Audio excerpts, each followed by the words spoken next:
The visceral nature of Kratos has always translated into a rewarding combat loop featuring executions, juggles, and a requirement for perfect timing to take on the toughest confrontations. This God of War continues that tradition and ramps it up with Give Me God of War difficulty.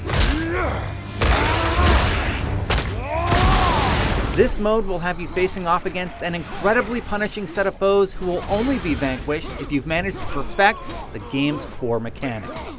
Saying the mode is demanding would be putting it lightly. Because you have to be impeccable when it comes to utilizing every aspect of the combat structure, you feel accomplished with every single step forward.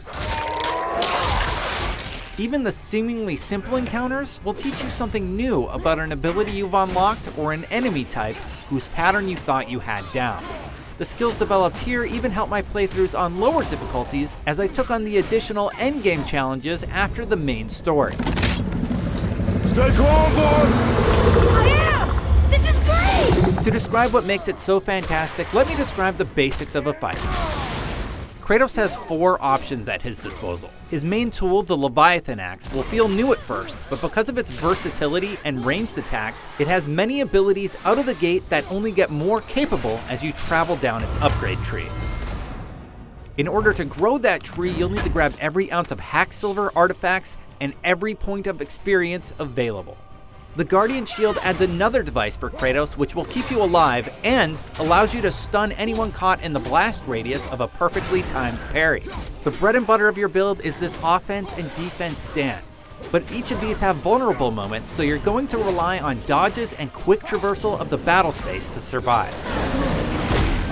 Sometimes you'll even need to go in with your fists depending on what you're facing. Punching and killing quickly will fill the stun gauge, but if you're including a volley of Atreus' arrows into the mix, you can make quick work of anyone invulnerable to the Leviathan. Atreus becomes one of the most integral pieces of arsenal at your disposal because he can quickly stop an unblockable attack by causing a stagger if your target is just out of reach, or prevent them from leveling up, regaining their health, and morphing into an even more powerful foe. I'm not gonna lie, Give Me God of War is the most challenging combat arena you can enter, but because of its relentlessness, every victory is incredibly rewarding. This mode also has the added benefit of forcing you to know every facet about how Kratos works with his son Atreus. Picking a bad option in your or his upgrade tree can set you up for a world of hurt, as well missing the Hacksilver or experience that's available in minuscule quantities when compared to other difficulty levels. Every scenario will require a knowledge of enemy placement, their vulnerabilities, and sometimes arena options that you can use to your advantage. Yes! But get it just right and you will understand why this combat system is so fantastic. I love the sometimes frustrating study of these combat puzzles, and I can't wait to continue figuring out how to pass each moment as I climb to the top. If all this sounds like fun to you, get ready to scrape and claw your way to victory, and be sure to select Give Me God of War when you're ready.